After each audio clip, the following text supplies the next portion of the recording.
और बड़ा हर वर्ग से अलग अलग क्षेत्रों में इसकी चर्चा हो। हमारी सरकार की सोच है कि बजट सरकार का नहीं होना चाहिए, बजट आम नागरिक का होना चाहिए, लोगों का होना चाहिए, जनता का होना चाहिए। उस आधार के ऊपर हम सब ने अलग अलग वर्गों से हम चर्चा करके उनके महत्वपूर्ण सुझाव इसमें शामिल कर रहे।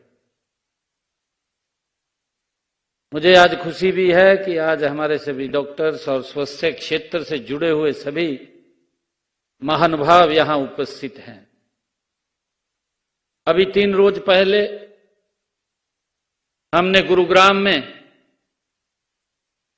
24 दिसंबर को हमारे भारत के यशस्वी गृह मंत्री आदरणीय अमित शाह जी, उनके द्वारा हरियाणा का विजन डॉक्यूमेंट 2047 उसको लॉन्च किया। हमारी एक सोच है कि 2047 में हमारा हरियाणा कैसा हो, हरियाणा किस दिशा में खड़ा हो, क्योंकि देश के यशस्वी प्रधानमंत्री आदरणीय नरेंद्र मोदी जी ने एक बात उन्होंने संकल्प लिया है कि 2047 तक ये भारत विकसित भारत बनाना है। और प्रधानमंत्री जिस बात की चर्चा भी करते हैं समय समय के ऊपर कि जब ये भारत विकसित भारत बनेगा तो उस विकसित भारत में हरियाणा ग्रोथ इंजन का काम करेगा। ये हम सब की बड़ी जिम्मेवारी है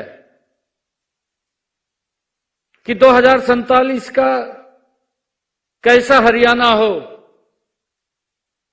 उस दिशा में हम सामूहिक रूप से चर्चा करके, मैंने कहा है ये बजट ये सरकार का बजट नहीं है, ये बजट लोगों का बजट है, जनता का बजट है। और हर व्यक्ति को लगे कि मैंने ये सुझाव दिया था और उस सुझाव को इस बजट के अंदर शामिल किया गया है। मेरे लिए बड़ी खुशी की बात है। साथियों, हमने इसके लिए एक पोर्टल भी लॉन्च किया है, चैट बॉक्स।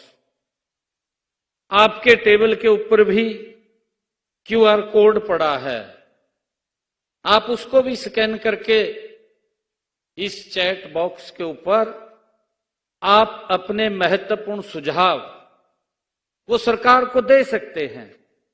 क्योंकि अभी शायद सभी लोगों को बोलने का समय भी नहीं मिला होगा, क्योंकि समय की एक सीमा है, समय की एक मर्यादा है। उस समय के अंदर शायद आपके पास कोई अच्छे सुझाव हैं, वो सुझाव आप देना चाहते हैं, परंतु आप नहीं बोल पाए होंगे। परंतु ये चैट बॉक्स के माध्यम से वो सभी सुझाव आप हमारे पास भेज सकते हैं। इसके बाद भी अगर आपके पास कोई अन्य सुझाव कहीं चर्चा करते हुए किसी व्यक्ति से आए तो मेरा आग्रह आप लोगों से है कि आप उन सुझावों को भी इस चैट बॉक्स के ऊपर शेयर करें। और उसके ऊपर बताया भी है।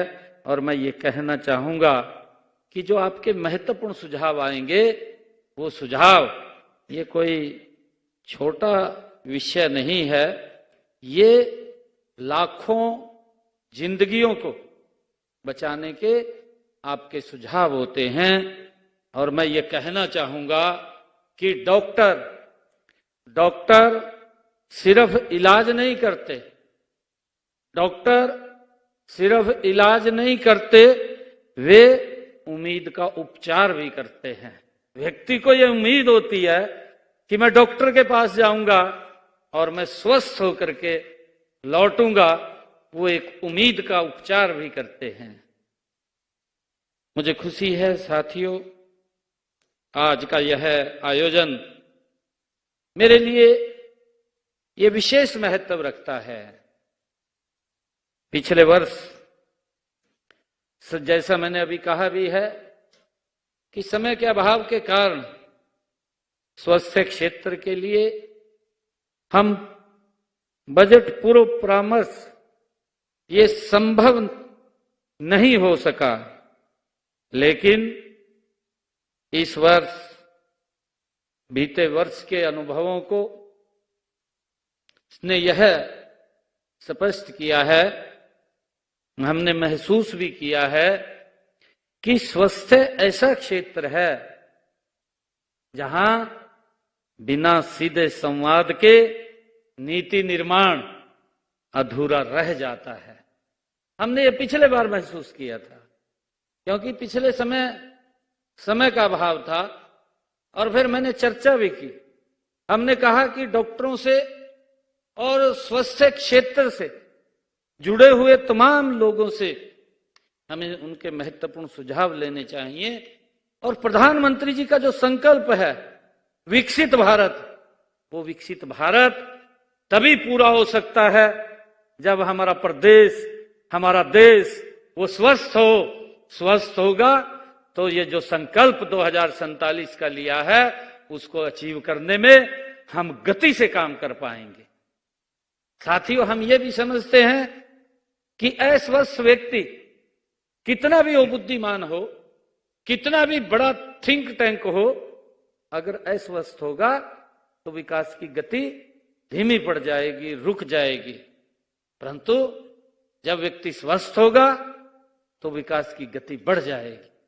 साथियों, इसमें बड़ा महत्वपूर्ण योगदान आप सबका है, और इसी सोच और इसी प्रतिबद्धता के साथ इस वर्ष हमने स्वास्थ्य क्षेत्र को भी बजट पूर्व इस परामर्श की प्राथमिकता में हमने रखा है।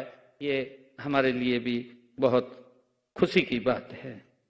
साथियों, हम सब जानते हैं कि स्वास्थ्य आम नागरिक के जीवन का एक आधार है, और साथियों, हरियाणा का हर नागरिक ये हमारा परिवार है, ये भी हम सब जानते हैं, और इसी परिवार के स्वास्थ्य की रक्षा करना ये हमारी सरकार की बड़ी जिम्मेवारी है।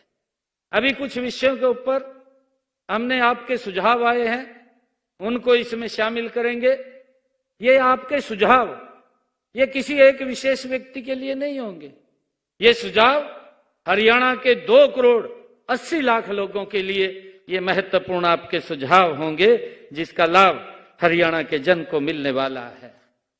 साथियों, हमारा संकल्प है कि स्वास्थ्य से जुड़ी जो हमारी योजनाएं हैं वो केवल फाइलों में और घोषणाओं तक वो सीमित न रहें, ये हमारी सोच है, बल्कि जमीन पर वो प्रभावी रूप से दिखाई दें और इनका लाभ अंतिम व्यक्ति तक पहुंचे। अभी एक हमारे डॉक्टर साहब ने बताया है कि जब उसका ऑपरेशन कर रहे थे और ऑपरेशन करते करते उसने मन से अपनी बात को बोला है, और उसने, छोटा विषय नहीं है ये, बहुत बड़ी बात है। मैं इस बात को अपने एक शब्द में बोलता हूं। एक बड़ी पुरानी ऐड चलती थी कि छोटा रिचार्ज लंबी बात, वो बोलते थे ये एक विषय छोटा है, परंतु जिस व्यक्ति का ऑपरेशन हो रहा है उसके लिए बहुत बड़ी बात है। उसने कहा है कि अगर ये योजना ना होती, मोदी जी अगर इस योजना को ना चलाते तो शायद मेरा ये ऑपरेशन ना होता। साथियों, 2014 से पहले हम देखते थे बहुत सारा लोग पैसे के अभाव में अपने परिवार के साथ नहीं रह पाते थे, परिवार से बिछड़ जाते थे। और मुझे खुशी है, अभी राजेश जी ने उस बात के ऊपर थोड़ा प्रकाश डाला है। मैं जब 2019 में मेंबर पार्लियामेंट था तो उस वक्त मेरे पास लोग आते थे, और लोग आते थे मेरे को बोलते थे, मैं मिलता था लोगों को, मेरे को बोलते थे कि सांसद जी आप ये फोन कर दें, आप फोन करेंगे तो मेरा डायलिसिस फ्री हो जाएगा। ये बड़ी बात थी, क्योंकि एक डायलिसिस का लगभग एक व्यक्ति का जो खर्चा था वो 25 से 30 हजार रुपए के करीब उसका खर्चा आता था।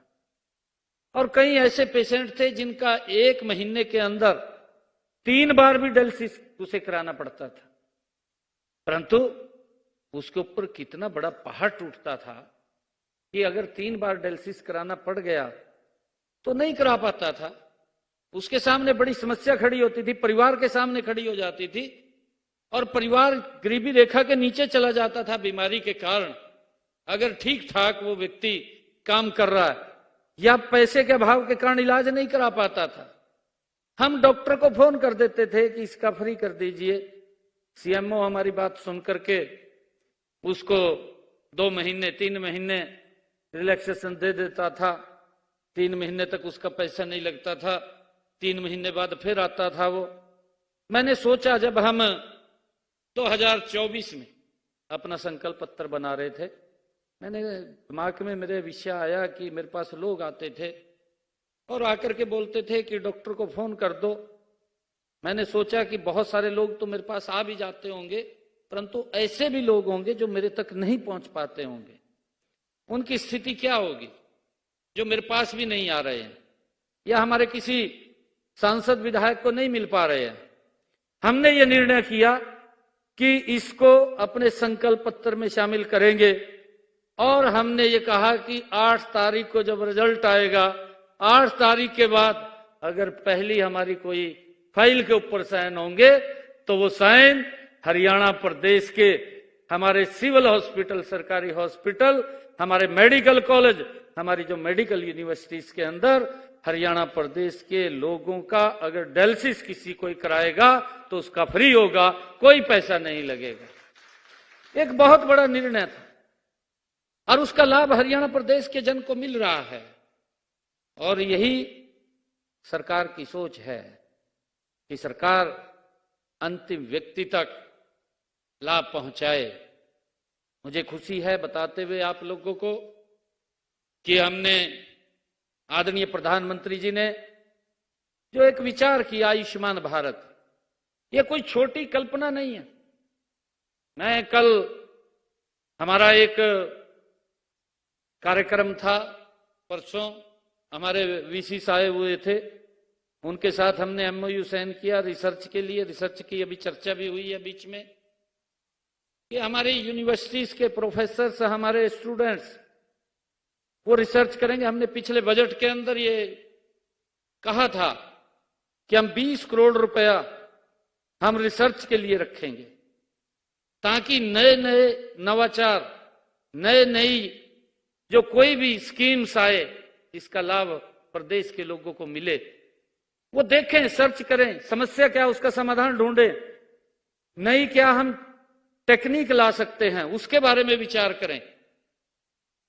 हमने उसके ऊपर, मैं वहां पर ये बात बोल रहा था कि हमने इस रिसर्च के लिए, ताकि लोगों के जीवन को सरल और सुगम किया जाए, यही इसी में से निकल करके जो आयुष्मान भारत आदरणीय नरेंद्र मोदी जी लेकर के आए हैं, इस एक योजना से एक गरीब व्यक्ति के जीवन में कितना बड़ा बदलाव आया है, आप इस योजना से कल्पना कर सकते हैं कि जो व्यक्ति इलाज कराने के लिए दिक्कत महसूस होती थी, आज गर्व से अपना सर ऊंचा करके गरीब व्यक्ति भी इलाज करा सकता है। ये सुविधा नरेंद्र मोदी जी ने निकाल करके दी है आयुष्मान योजना के माध्यम से। साथियों, हमारा ये संकल्प है, हमारी सरकार का ये संकल्प है कि कोई भी विषय वो घोषणाओं तक सीमित न रहे, बल्कि जमीन पर प्रभावी रूप से वो दिखाई दे।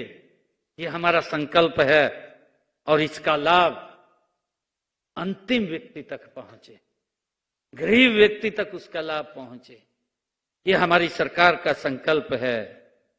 साथियों, मैं बताना चाहूंगा, आज ऐसा प्रबुद्ध जन हमारे बीच में बैठे हैं, मैं आप सबको ये बताना चाहूंगा कि हमारी सरकार, हम यहीं रुकने वाला नहीं है, हम यहां रुकने वाले नहीं हैं।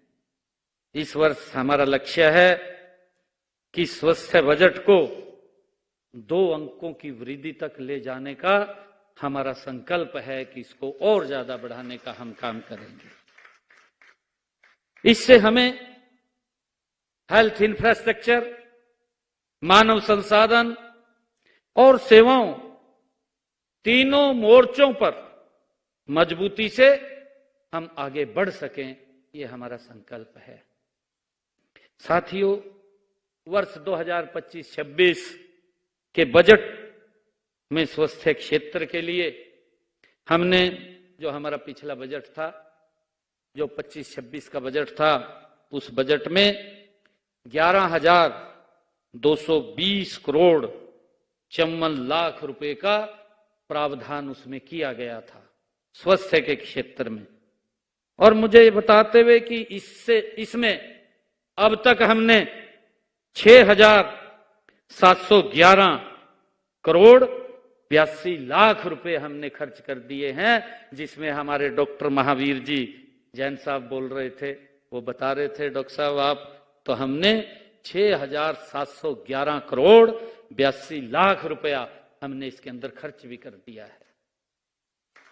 साथियों, हमने हरियाणा के सभी जिला अस्पतालों में आधुनिक स्वास्थ्य सेवाएं और अत्याधुनिक उपकरण हम उपलब्ध भी करा रहे हैं। इनमें चाहे सीटी स्कैन की बात हो, एमआरआई की बात हो, अल्ट्रासाउंड की बात हो, या ब्लड एनालाइजर की बात हो, डिजिटल एक्सरे की बात हो, तमाम सुविधाएं ये अब आम नागरिक को भी इन सुविधाओं का लाभ मिले, वो भी इनको अपना जीवन में उसका लाभ ले सके, ये हमारी सरकार निरंतर लगातार उसमें काम कर रही है। साथियों, हमने सभी जिला अस्पतालों में निजी कमरों की व्यवस्था वो की है, ताकि मरीजों को सम्मानजनक और आरामदायक उपचार मिल सके। साथियों, कैंसर जैसी गंभीर बीमारी के उपचार के लिए और सुलभ बनाने के लिए डे केयर सेंटर, हमने डे केयर कैंसर सेंटर्स भी स्थापित किए जा रहे हैं। साथियों, वहीं सभी जिला अस्पतालों और सरकारी हमारे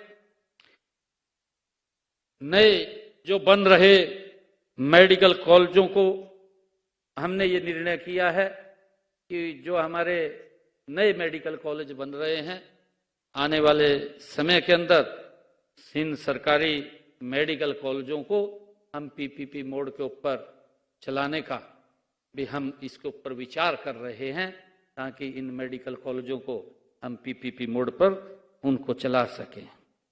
और इन कॉलेजों में हमने 50 बेड क्रिटिकल केयर ब्लॉक भी उसमें बनाए जा रहे हैं, ताकि गरीब व्यक्ति को भी अच्छी सुविधाएं उसके अंदर मिलें। साथियों, इनमें आपातकालीन और गंभीर रोगियों को समय पर उच्च स्तरीय इलाज भी उनको मिल सके, इसकी व्यवस्था हमारी सरकार कर रही है। साथियों, आप जानते हैं कि रक्त की उपलब्धता संकट के जीवन में वो व्यक्ति को उसका जीवन बचाने का काम करती है। इसको ध्यान में रखते हुए हमने प्रदेश के सभी ब्लड बैंकों को आधुनिकीकरण किया जा रहा है, ताकि ब्लड की कोई दिक्कत समस्या ना रहे। साथियों, इससे सुरक्षित और त्वरित हमने रक्त आपूर्ति सुनिश्चित भी की जा सकेगी, ताकि उसका लाभ भी व्यक्ति को मिले। साथियों, आज हर सरकारी अस्पताल में जो डायलिसिस की सुविधा मुफ्त दी जा रही है, जहां तक पीजी और पोस्ट ग्रेजुएट की बात है, वो इसी वर्ष हमने कुटेल में जो 19 सुपर स्पेशलिस्ट के लिए नई वहां पर यूनिवर्सिटी भी शुरू की जा रही है। कुटेल के अंदर जो एक बड़ा रिसर्च सेंटर भी वो बनने जा रहा है, लगभग वो फाइनल दिशा के अंदर है। जल्दी ही उसका उद्घाटन होगा और वो भी प्रदेश के लोगों को वहां पर उसका लाभ मिलेगा। साथियों, इसे ध्यान में रखते हुए प्रदेश के सभी ब्लड बैंकों का आधुनिकीकरण किया जा रहा है और इसमें सुरक्षित और इसको सुनिश्चित वो किया जा रहा है।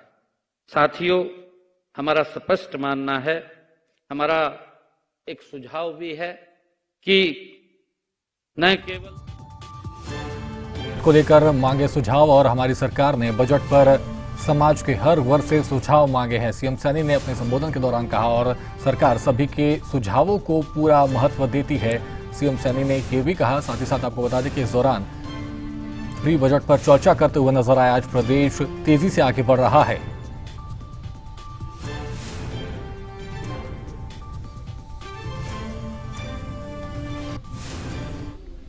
नमस्कार, सूर्या समाचार देख रहे हैं आप।